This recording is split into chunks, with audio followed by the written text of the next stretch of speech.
Hey, what's up, everybody? Video 44 coming at you with another video. All right, so I could talk about all the stuff that's going on in my life and in the real world, but since the NBA season is back, I think I want to step out the house and talk about the NBA. Maybe the Lakers, whatever comes to mind. But I did watch a lot of highlights of just most of the preseason games. I don't think I see all of them, but I think I saw maybe all but 2 games of highlights.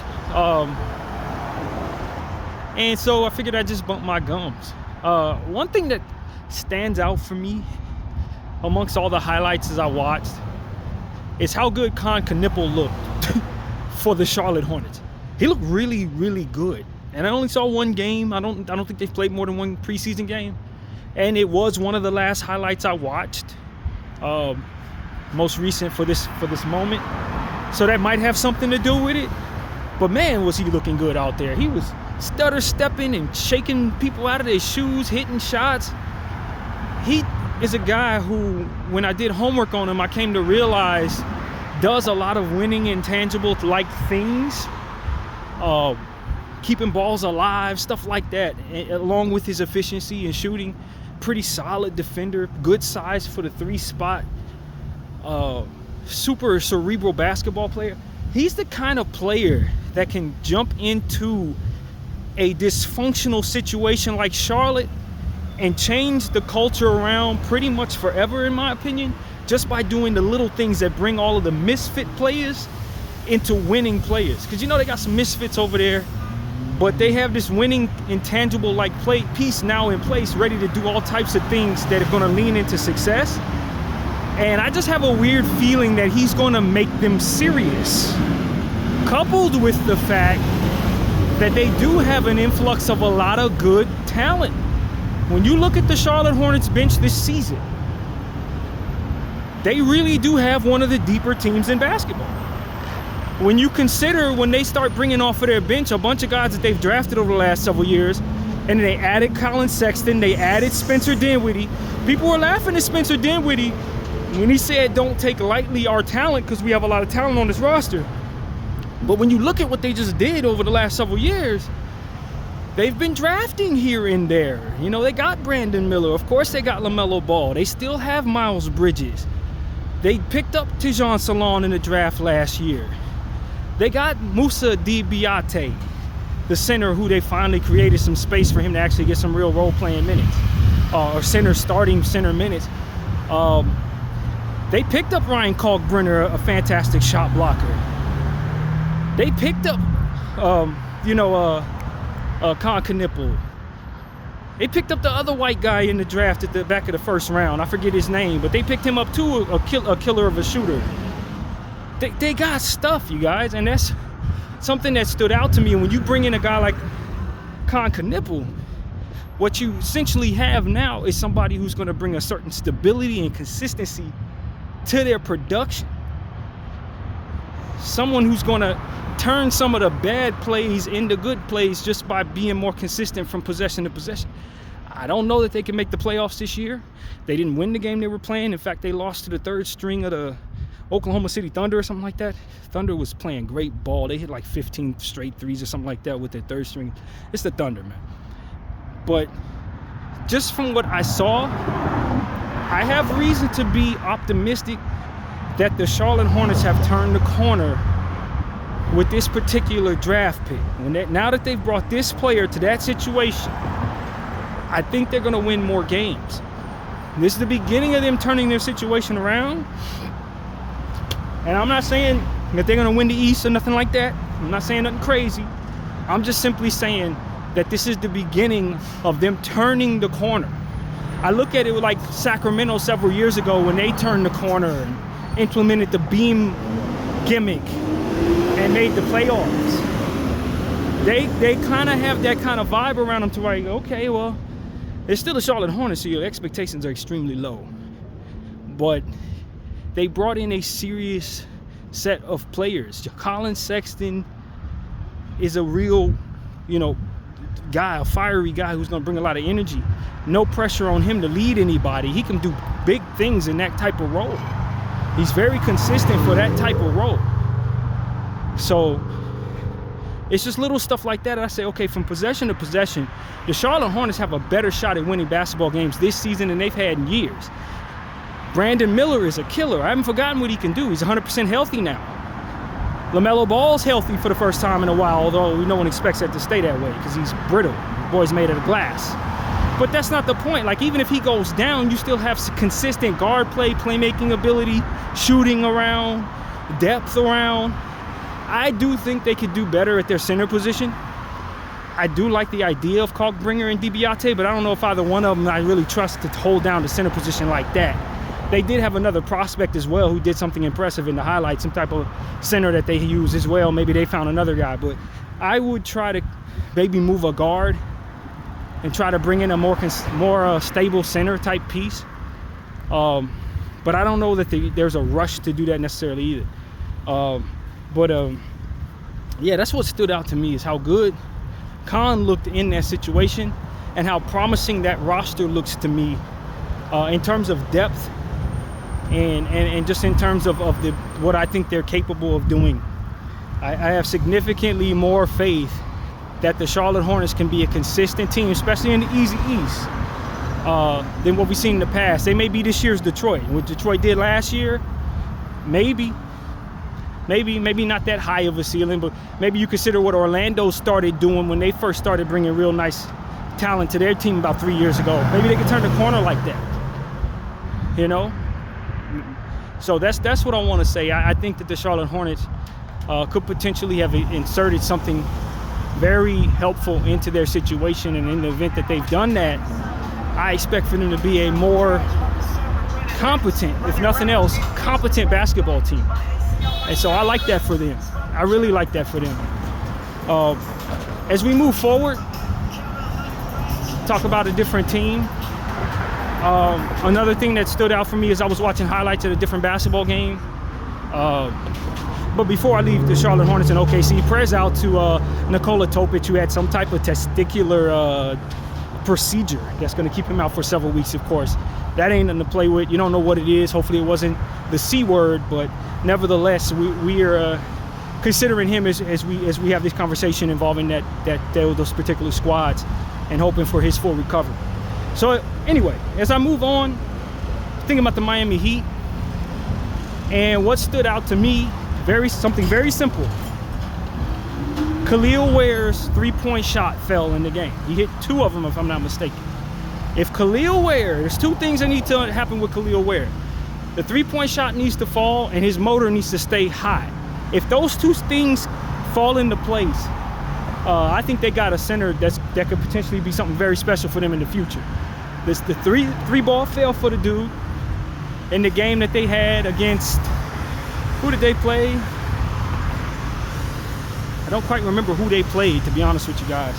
Mine has gone blank, and I don't think they won the game. But he looked good in the game. He looked like he's going to have a promising sophomore season, and I'm really excited about him because I have him on a bunch of fantasy teams. It's a hunch that he could potentially be a fantasy relevant player year 2. Bam Adebayo looks spry. He looks like he's in shape, looking like his best self. Andrew Wiggins did some big things in that game. Of course, Tyler Hero is out for the first couple of weeks. He broke something as usual. He's brittle as hell too. But you know, they look pretty solid. They're trying to turn the corner on moving on from players like Duncan Robinson and stuff like that. Of course, they still got Jaime Jaquez in place. Haywood Highsmith is now somewhere else, Brooklyn, I believe it is. So they kind of got a different roster. They brought in, what's his name from the Clippers last year? The scorer, can't think of my man's name, but he's been with the Clippers for the last several years. Won a championship with Toronto. He's now in Miami right now. So I think their overall offense could potentially be a bit more talented just from having a player like that in place consistently if he could stay healthy. And, Miami is a team that can have a puncher's chance at making a playoff spot. Probably same type of finish they had last year, play-in tournament. I don't think they've improved enough as a unit to be any better than that. But, I was intrigued by what I saw from Khalil Ware. So that's the second thing that stood out for me. The third thing that stood out for me, watching the Houston Rockets, was how good Clint Capella looked. He's 100% healthy. Steven Adams is 100% healthy. Alperen Sengun's 100% healthy. That's a big team, man. And I'm not a big fan of the Houston Rockets long term. I really don't like what that looks like for an 82-game schedule because I just don't trust any of these people to stay healthy. But let's just say they do stay healthy. That's a very serious contender, man. Amen Thompson looks fantastic, as usual. His three-point shot fell, although it was a long two. He hit a three. That's a key for him. Being able to hit long shots is very important for that player. I like what I saw from the Houston Rockets overall. They still have to try to overcome the Fred VanVleet injury. I don't know if Reed Shepherd's going to step in and play that position. I'm not really sure how they're going to do it. Of course, Aaron Holiday got more minutes, as I predicted in the previous video. We talked about them. I'm not a huge fan of Aaron Holiday, but I think he's stable. He's a competent player. Big year for Tari Eason, rather. I look forward to seeing what he does this year. So they have a lot of talent, man. They look like a strong contender. I just have my concerns that throughout the course of the season, some of these people are going to stay healthy, man. I don't trust some of them, including Kevin, to stay healthy. So I really think what they're going to be relying upon is Amen, Alpi, and Tari as the most consistent players that are supposed to be able to drag them to wins. Kevin Durant giving them 30 to get them to their ceiling, but I don't know that I can trust him throughout the course of a season. So we've talked about Houston several times this offseason, and we'll see what they do. We'll see. I'm not particularly high on them per se, as most people are, but I think they're going to be a certified contender just the same. So we'll see what happens. Another team that I'm looking at is the Denver Nuggets. I did watch highlights of them. Jokic looks pretty good. I mean, he's Jokic, so you don't expect nothing less than him coming in and dominating the basketball season. He's an MVP candidate every year, so long as he's healthy. There's no question about that. His efficiency is going to dominate most other players regardless. I'm not ready to shoe them in as contenders for a few reasons, but I think it's kind of the same as the Rockets. As a Laker fan who also wants to consider myself a part of the contender list, although I'm not sure we're there, that's not the point. As somebody who's a fan of a team who's an aspiring contender, I'm not as afraid of Denver as maybe people think I should be. Now, granted, I put an asterisk next to that saying as a Laker fan, I better be afraid of Denver because we can't beat Denver. We've never been able to beat Denver. But that's not the point. Forget I'm not a Laker fan. Pretend I'm a Rockets fan, right? Pretend I'm a different team's fan who doesn't have this particular issue with this particular team. I'm not as concerned with Denver as most people are, and the reason why is because they're incorporating too many new players into their situation that are supposed to just pick up where they left off. And I don't know that that is what this equates to. Cam Johnson, I like a lot as a player. I think he is definitely a better defender than Michael Porter, who's now a Brooklyn Net. He doesn't rebound as well as Michael Porter. I think you can say they're a toss-up as it pertains to efficiency. They're both pure shooters, so you feel great about either one of them. I don't think they fall off too much there, but Michael is a bigger player, and I think that one of the things they've been able to dominate with is their size.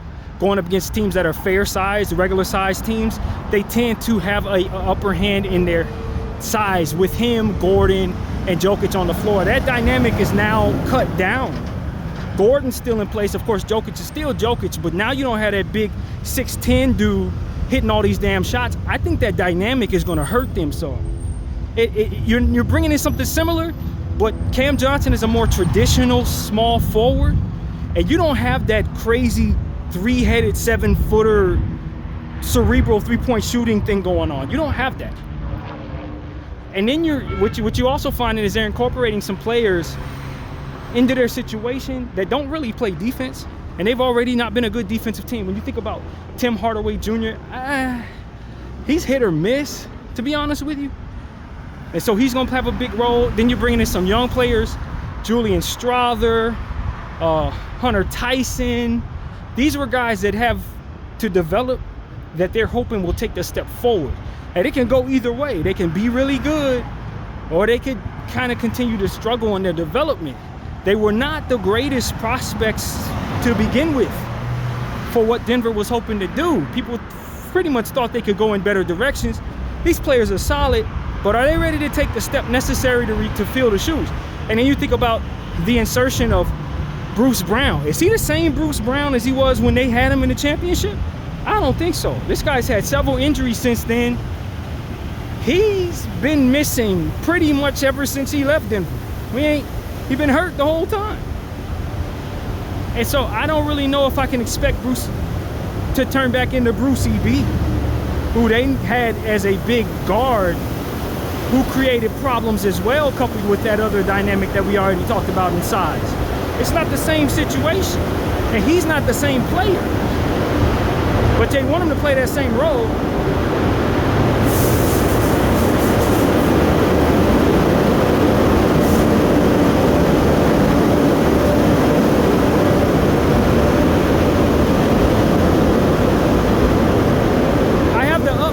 Respect for Jamal Murray.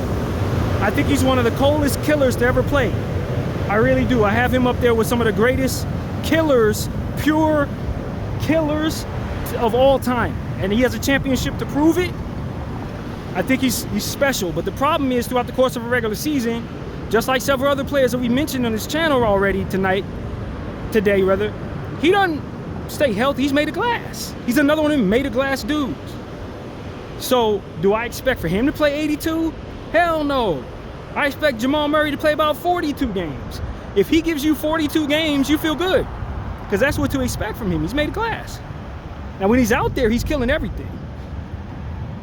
But you need to be able to keep him healthy throughout the course of the season, and then he needs to be 100% in the playoffs. And that's just a terrible bet at this point. It's a terrible bet.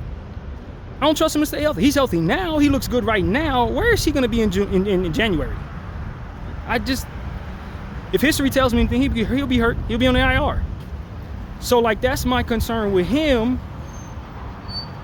The good news for me in looking at the Denver Nuggets is they're getting their rookie back from last year, the stretch 4 that I really liked. I can't remember what his name is right now, but he's going to be able to start his career off now. He was on the floor for them in that preseason game. He hit a 3. That's what they want to see. So I like him. I think he's going to be pretty good, but he's also an injury risk at this point, given the fact that he busted his Achilles before he even played his first preseason game. So that already tells me, and he was a 4-year college player. So, you hope he steps in and is able to give them what they were hoping he would be, but you're talking about another player on that roster that you can't trust to stay very healthy. And that's what he is. So, you're starting to see, okay, how many of these people do I trust to stay healthy throughout the course of the season? Gordon's going to miss his fair share of games. He always does. Murray can't trust to stay healthy. Cam Johnson's in and out of the roster constantly. He's been that way since he was in Phoenix. I don't trust these people to stay healthy.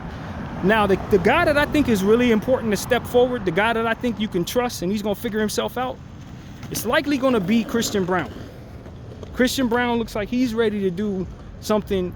He's ready to be a most improved player type guy. He's ready to make an all-star team, in my opinion. And I know that's a hell of a take. But if his 3 ball is consistent, the rest of his game is on point.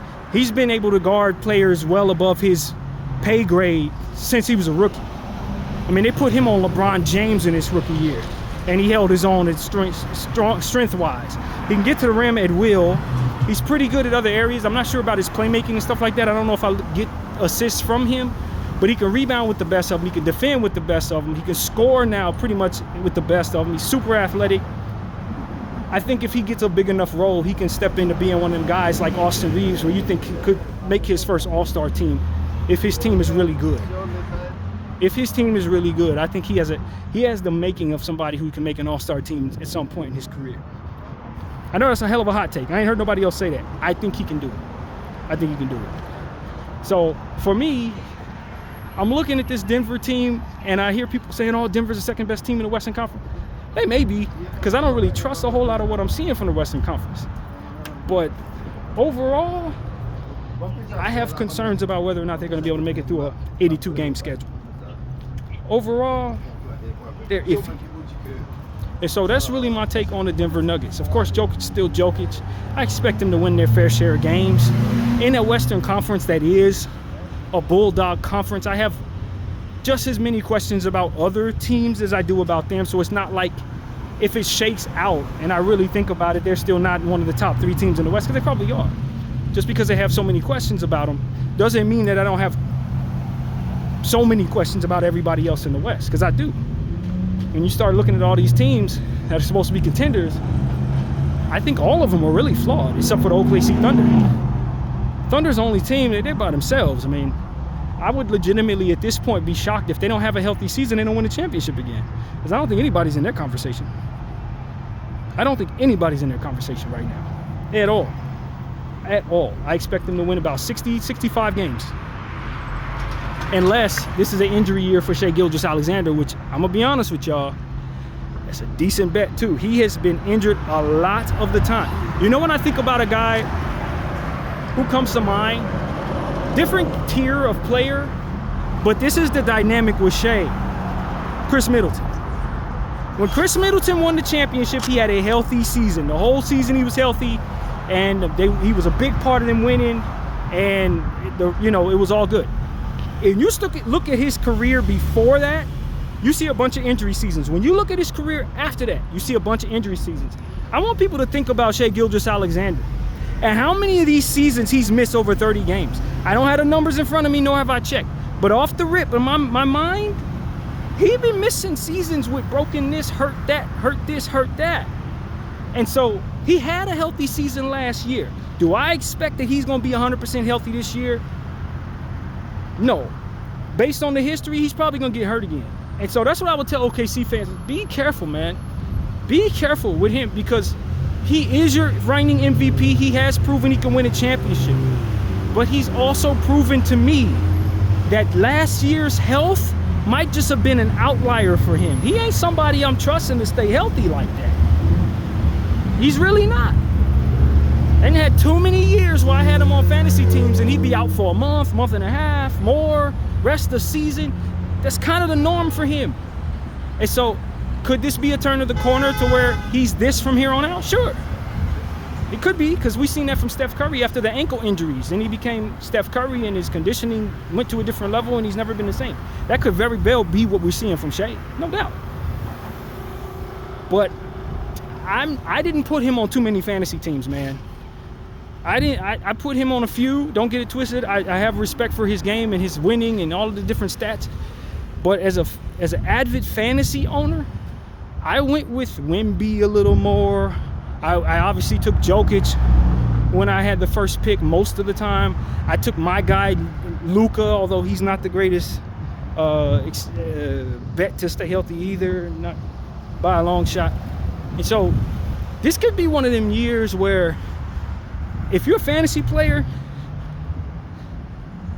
it could be a year where you probably are going to win your league by drafting guys behind the top 5, because some of these dudes you can't expect for them to stay healthy at this point. They've proven they're not really great bets to stay healthy. And Shai is one of those people for me. Coming off an MVP season, won the NBA championship, won finals MVP. He ran the table, but I just don't know that his body actually is expected to hold up every year, to be that person every year. I don't think so, man.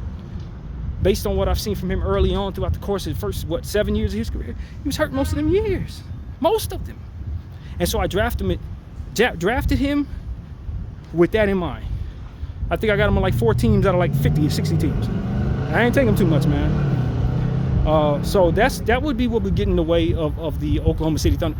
But what I can say is they can withstand injury better than any other team in the league. So if he does go down, they do have Topic ready to step in and could potentially be a star at the point guard spot. They do have J-Dub, who's going to be a superstar if he's not considered one right now. You know, they withstood the Holmgren injury. He was out for almost a month last year. Still won the championship, no problem. So I just look at them as a extremely deep and complete basketball team. And they do have to deal with the fact that they're gonna be out for their rookie though. Sorber is missing the entire season with I think a knee or something. Last year, the draft pick Topic missed the season, and of course Topic is missing the start of the season with what we discussed already. So they've kind of had some bad luck, believe it or not, drafting over the last 2 years, but I think in the long run, them picks are still going to be good. I think Sorber's still going to be fine if he's able to get his health right in future seasons. So they're deep. They'll be fine. Better than fine. They'll probably win a chip. But I think a lot of it has to do with whether or not that MVP is going to make it through the season. And he's healthy right now. There's no concerns right now. But I don't know if that's going to be what we're singing later on throughout the course of the season. He's a bad bet to stay healthy from season to season, in my opinion. So, like, these are things that I don't want to, my prayers out for best health for everybody. I want everybody to stay healthy.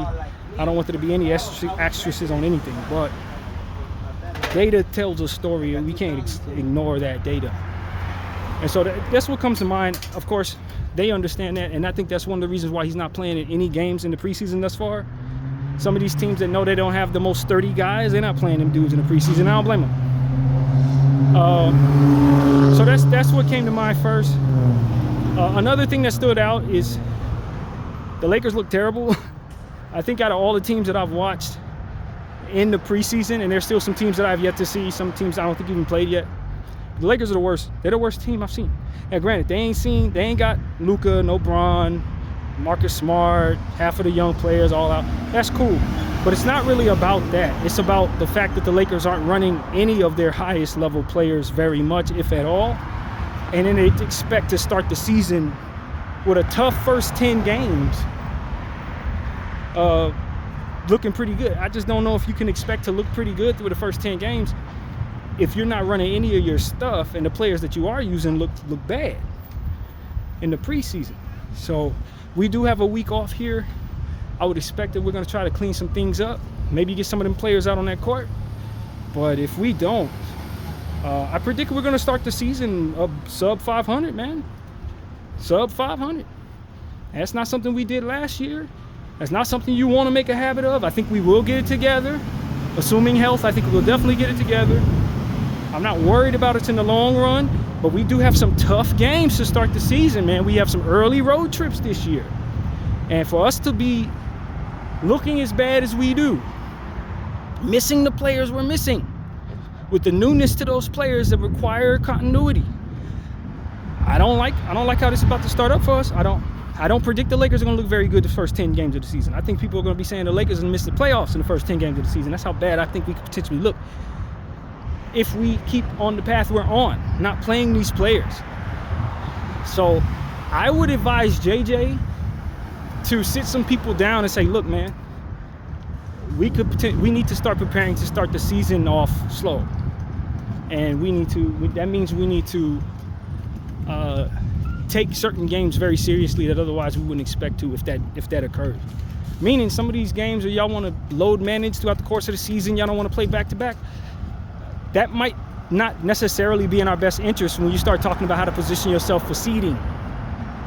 Because if you start slow and then you start that stuff, you're going to lose a lot of games early on. And you're going to be fighting for your damn life, potentially playing tournament. And we know how close seeding could potentially be in the Western Conference. It is like that every year. It's be about 3 games separating the 2nd seed and the 10th seed.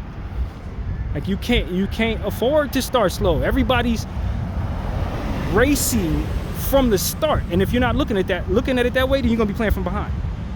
So I'm looking at all these other teams. I've seen maybe 9 games of highlights over the course of the 3-4 days. The Lakers look the worst of all of those teams, man, of all of them. And I would be lying if I said that wasn't alarming based on the urgency I think is necessary to fight in the Western Conference. If we were in the East, not big deal. In the West, that's a problem, man. It's a real problem.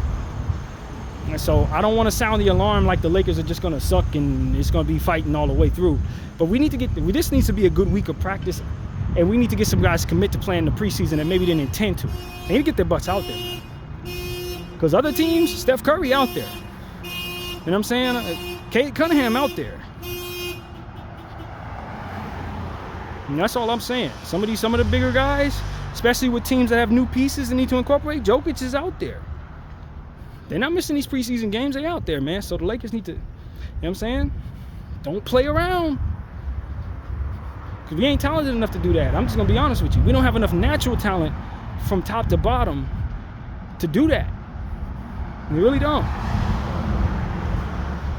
And so that's what comes to mind for me in regards to that. I think after all the teams I've seen, man, the Lakers look like they're the least prepared right now. And so that's on JJ. He got to get that right. And I didn't even talk about LeBron's decision, part 2, the second decision, whatever they call it, because I knew it was gimmicks. I think it was too much like right that he would announce his retirement in this fashion. That would prepare people, have us thinking the retirement was coming, only for him to actually do that. Nah, I figured it would be some doofy commercial garbage, and it was. It was a Hennessy commercial. Absolute garbage. Not surprised. That's why I didn't cover it yesterday. I didn't even make a video on that. So, yeah, for anybody who was wondering what the decision was, it's a freaking commercial for some damn liquor, man. Nothing serious. He's not announcing anything important other than, unless you're a big fan of their Hennessy, VSOP. Other than that, there was nothing to say. I didn't think LeBron James knew what he was going to do. And I don't think he wants people to know if he does make a decision right away. I think it'll be something that they coordinate with all of the different brands that he's with, Nike, the NBA, all of them. They'll coordinate how they want to handle his last hurrah. I think that's how that's going to go. But it ain't going to be him sitting down, pretending to do the decision all over again in the same clothes. I just never bought it. I never bought it at all. It was exactly what I thought it was. So, that's what I had to say about that. What else stood out to me? I've yet to see a couple of teams that I'm interested in seeing. I want to see what the Clippers look like with all these old men. I want to see what the Washington Wizards look like with all these young players. And, I'm just intrigued by certain teams, and maybe other people aren't intrigued by. Washington is extremely intriguing to me this year. I had higher expectations for them before Marcus Smart became a Laker. But I still think that this is going to be another one of those teams that could potentially start turning the corner from being a bad developing team toward a team that's wanting to fight to make the playoffs. Sort of like what Portland did last year.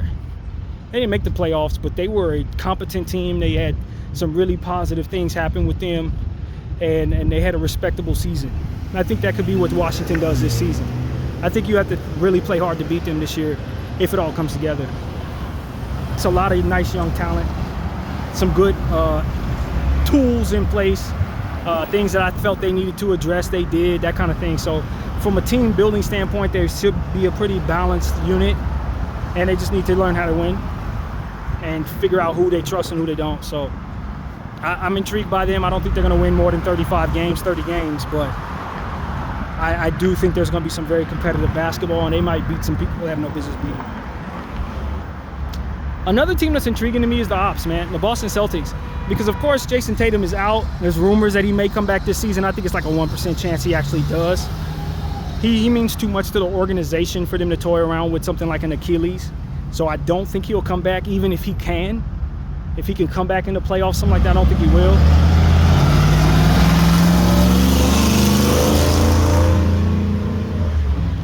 But I do think that the Boston Celtics could still potentially be a playoff team in the Easy East. And the reason why is because when you look at what they still have some devastating guards. Some real devastating guards. And like I said, they're in the Easy East. So when you talk about Derek White, Jaylen Brown, Peyton Pritchard, Anthony Simons, it's a devastating guards. I don't know if they can defend anybody, which I expect they can't, but they're all going to consistently produce. Those 4 players are going to consistently produce. Does it lead to wins? I don't know. But what I do know is if you put the right stuff around that 4 tandem of guards, if they play a competent brand of team defensive basketball, they can be devastating from night to night, man. They can be devastating. And especially with the brand of basketball that they play that shoots the 3 the way they do. Now, they did lose some key players. They shaved off a lot. No more Al Horford. No more Luke Cornett. He looked pretty good in San Antonio, by the way. I saw his game. No more, what's his name in Atlanta?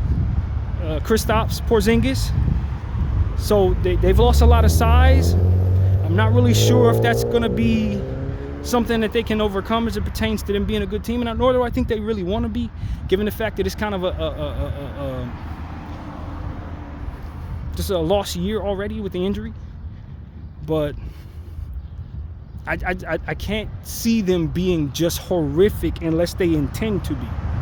Not with those 4 guards. Those are serious guards, man. That's what it really comes down to. Them some serious ass guards. Jaylen Brown, Peyton Pritchard, Derek White, and Anthony Simons they can all go for 30 points. They can all go for 30 points. They can all hit open shots.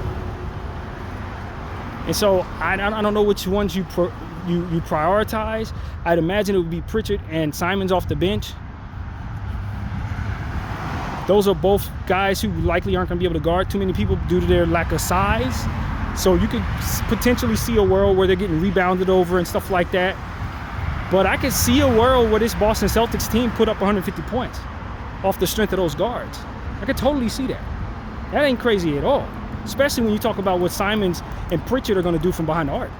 They're going to light it up every single night. And so don't be surprised if the Boston Celtics win 40 games. If they have a healthy season, don't be surprised. But if they find themselves in a play-in tournament or even a 5th, 6th seed, don't be surprised. I think that's their ceiling. I really think that's their ceiling. They're a dangerous team in the Eastern Conference. I don't think they can win a playoff series, but throughout the course of a regular season, they can definitely determine other people falling down, not making playoffs or something like that. It could be a spoiler for certain. And so that's what I want people to understand. The Boston Celtics, this is a down year, and they shaved off a lot of salary, and they can still make a lot of changes. But trust me when I tell you, them some serious guards they got, man. Very serious guards. So, yeah, I totally see them being a bit of a problem for certain teams that probably take them lightly because Jason ain't out there. They can still get some shots up. And so that's my point of view there. I just think they're extremely intriguing. I'm looking to see how they handle things. I'd imagine it might be in their best interest if they have their pick to just tank. And if that's the case, they probably will let the bottom fall out of it. But it won't be because they can't. Think about the Utah Jazz maybe 3 years ago when they started the season hot and then let the bottom fall out of it because they wanted to tank. That could be what happens with the Boston Celtics. They have more than enough talent, especially in the East, to win some regular season games, but it might be in their best interest to just let the bottom fall out of that thing and try to get a good pick this season. So that's something to pay attention to. And I have yet to see anything from them in the preseason. I did see a little bit of San Antonio. As I said, I saw Luke Cornett. He looked pretty good there. Wemby played. They were playing against Victor Oladipo's team somewhere, China or something. I'm not really sure where his team was from, but it was great to see him out there. He looked pretty good. I don't know if he's going to get a look in the NBA ever again, but I'll say this: he kept up. He kept up with the NBA talent on the floor out there. Of course, no De'Aaron Fox, no Dylan Harper. So it was kind of, I didn't see if Stephon Castle was out there, I didn't see him. So they were missing a lot of their players, but Wemby did play. Wemby looked great. Keldon Johnson did some good things, that kind of thing. So I'm not really sure what the ceiling is for the Spurs or even what the floor is, to be honest with you. I really don't know. Because I don't know how their guards are going to slot in the pecking order. I think it's real tricky when you got De'Aaron Fox in place. He just signed an extension, so the future is his. But you just drafted Dylan Harper, who projects to be even a better player than De'Aaron Fox someday. If he develops properly, he's expected to be even better than De'Aaron. So, and then you got Stephon Castle, who just won Rookie of the Year. What, you going to bring him off the bench from here on out and tell him to be, Ginobili for you from here on out? I just don't love the way this team is constructed right now. If I'm being honest with you, I don't love how, of course you got Wemby, of course you love De'Aaron Fox in most situations. Those two young players, you love to have them in most situations. Together, making up the majority of what it is that I have as my future, Wemby and 3 big-time guards, It's okay. It's okay. They got Bryant in place, the small forward. I like him as a defender. He should be pretty good. Like I said, Keldon's in place. Sohan's in place. I like the acquisition of bringing in, what's the young fella, as I mentioned, Cornette from the Celtics. If I'm not mistaken, they also brought in a stretch 5. I can't think of my man's name as well. Out of Gonzaga. Played a million different places like Miami and Boston and Washington and Houston. I can't think of his name, but he's there now too. So they're pretty well put together.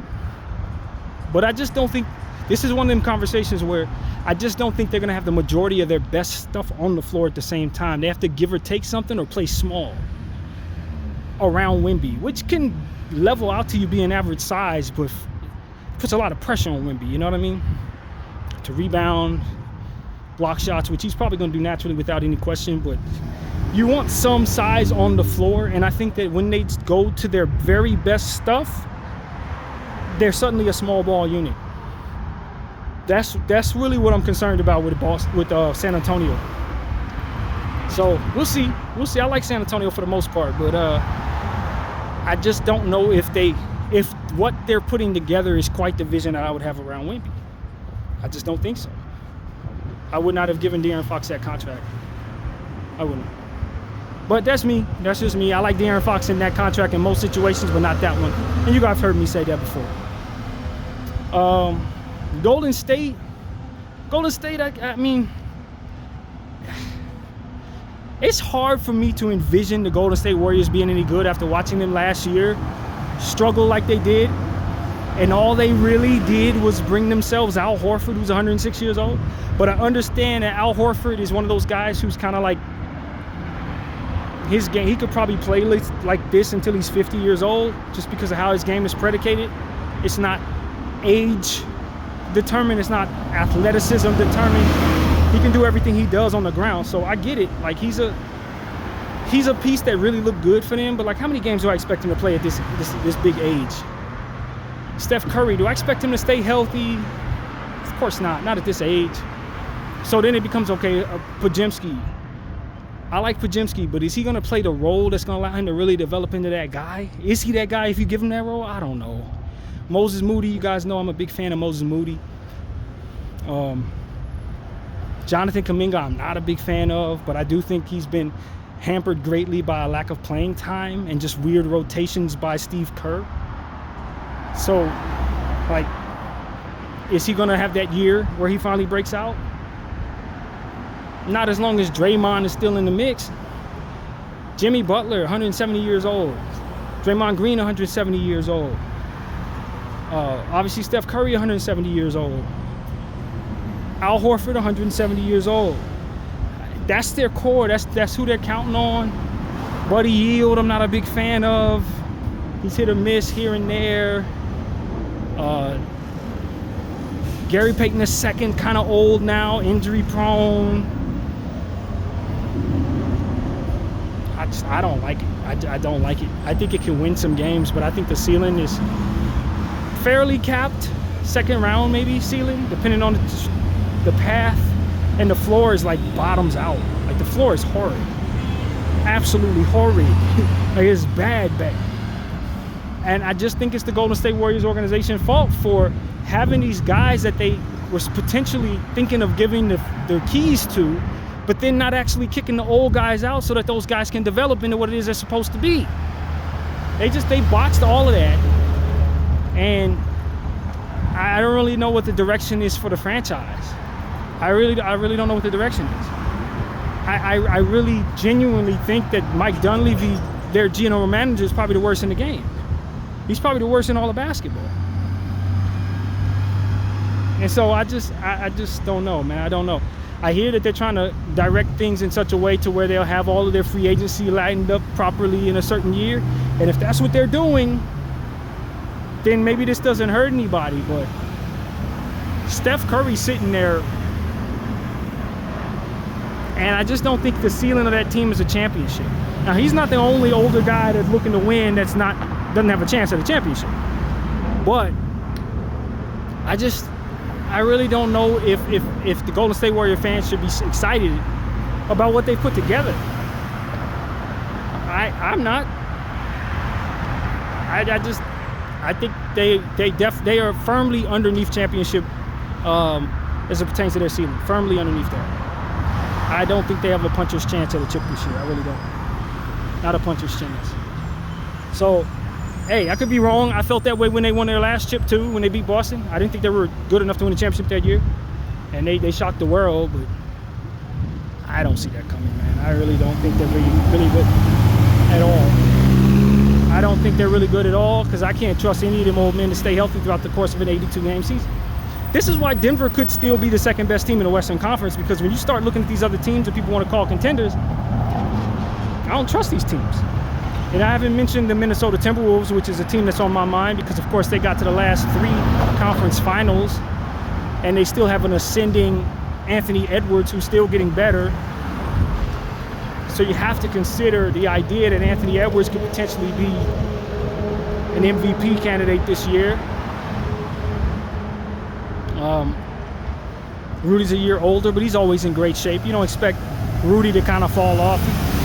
His game is pretty much set in stone. Is what he's going to be. Is probably what he's going to be until he pretty much retires. Can they get something out of Dillingham this year? Can they incorporate Terrence Shannon into a bigger role, because he showed a lot of plus last year. He showed a lot of upside. So you could really get excited and get behind what it is he showed last year. They lost he's now in Atlanta. They lost some of those other guys that I really like. Some of them are now in Boston in different places. Some of the back of the bench dudes, they're no longer there. Garza and that other kid I like, Manat, I believe is his name. They're both in Boston. So I don't know. They drafted a good center with long arms, a French dude. So I think their center position could potentially be more exciting behind Rudy Gobert than it's been in years. I still think they're a top tier contender in the Western Conference. I really do. But I'm just not really sure if I ever believed in their coach. I've always had issues with that coach of theirs. I don't really like him. Not at all.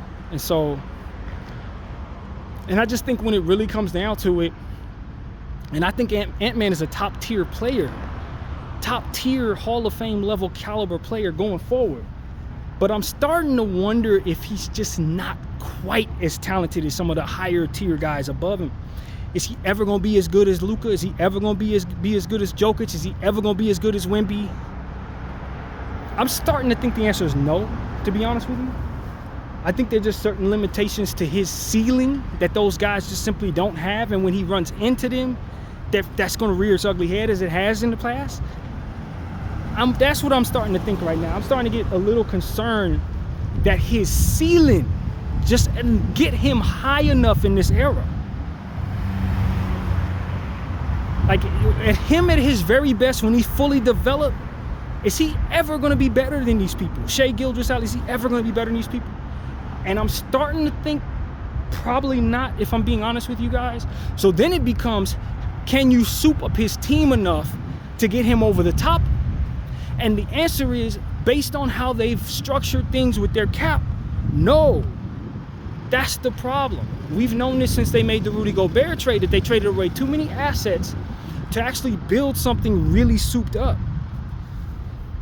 And if he's going to go up against guys like Jokic, like Luka, like Shai, who have better teams, can he ever, with all that he brings to the table, get his team over the hump against those people? Or is he destined to fall short every single year and have a fantastic regular season, get all the way to the third round, and get bumped off by another one of those guys?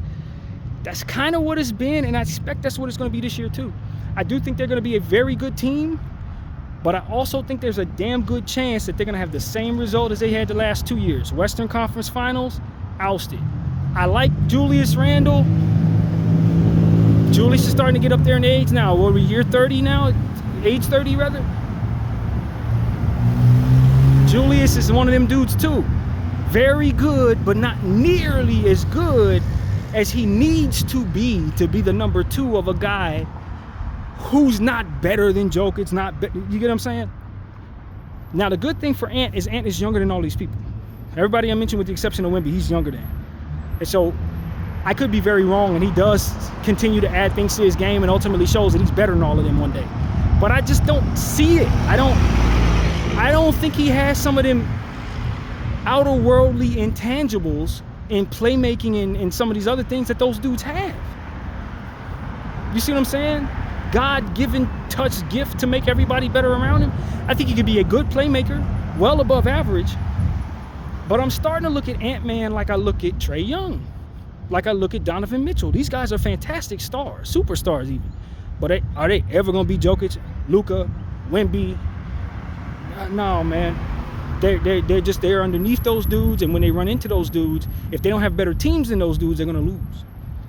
And that's kind of what it's starting to frame out to be for him. Another team that I think you guys should pay attention to, and I could do this all day, as you know, and I'm pretty much where I need to be, but the last team I'm going to talk about, which I think could be intriguing, and I don't really have a feel for whether or not other people see it this way. I don't have a feel for what the world thinks of this team, but the Dallas Mavericks are very interesting to me because at the end of the day, they do have arguably the greatest shot blocking tandem we've ever seen. When you consider all of the different centers that they have on that team that can fly and block shots and all of this, they're intriguing. Now, I don't know about their guard play. Obviously, Killer's out for half a season. And for those who don't know what I'm talking about, that's Kyrie. He's out for half a season. But the young kid, Cooper, looks great. AD's healthy. You got Derek Lively healthy. Gafford, I think, is out, but he's also a shot blocker you have to deal with. You got the intangibles of D'Angelo Russell, even though I'm not a huge fan of his. You put him in this type of situation. The continuity he has with AD, the continuity he also has with Max Christie. They can run some of the same stuff that they've run in the past. With the Lakers, those guys have continuity that stretches back several seasons. So when I look at the Dallas Mavericks, I see cohesive lineups, a camaraderie with multiple players, a wildly crazy upside in there one of the young players, Anthony Davis that covers more on the defensive end than probably anybody else in the modern era, not named Wemby, and a bunch of stilts that complement him for which he didn't have with the Lakers, which he always said he needed. I'm not sure the Dallas Mavericks aren't a contender.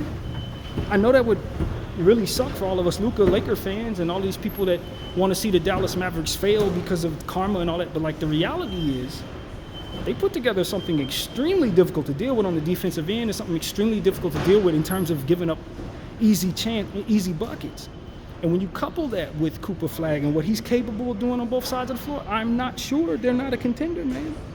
I'm not saying they're going to win the championship. I'm just saying that when you start talking about the questions that I have about other teams in this league, I have just as many questions about them as I have about other teams that people like more. And they got more size. They got more shot blocking. And they do have some perimeter defense here and there, although they could improve in that area. And they do have the wildly talented Kyrie Irving that can hit every bucket down the stretch of a basketball game and hit last-second shots and stuff like that. This is an extremely dangerous basketball team. And like I said, it's like a glitch in the matrix, and nobody wants to see this. They deserve to lose. They deserve to suck. Nico Harrison's an idiot. All of these different things is true. But the truth of the matter is, if all of these people are healthy, they're going to be an extremely tough out for anybody and everybody. And if they put it all together with a coach that has been there and done that, Jason Kidd, I'm not sure Dallas Mavericks fans aren't going to have something to really celebrate at the end of the season, man. I'm not sure. If you tell me right now to bet the entire house that the Dallas Mavericks are not in the NBA Finals, I wouldn't be able to do that. I wouldn't be able to do that. Because I don't trust some of these other teams' best players to stay healthy. And at the end of the day, they have a lot that they're throwing at you. They're gonna change every shot, no matter what lineup they have on the floor. They're gonna change shots. They should lead the league in shot blocking, maybe lead the history of the league in shot blocking with what they have down there, man. So you're hoping, if you're rooting against the Dallas Mavericks, you're hoping for another injury year to AD. You're hoping that Kyrie doesn't come back the same player. You're hoping that Cooper Flag bumps his head and is a struggling rookie. I don't think any of this is a good bet, man. None of it. Not really. So that's where I'm gonna leave y'all at, man. I look at the Dallas Mavericks and I say, man, they about to bust up all the karma that people are talking about, everything that everybody wants to see. They could win their championship before Luka if the Lakers don't get their act together, man. I'm gonna be honest with you. With what they have, them getting Cooper Flag blew up the whole thing, man. BDO 44, thank y'all for watching.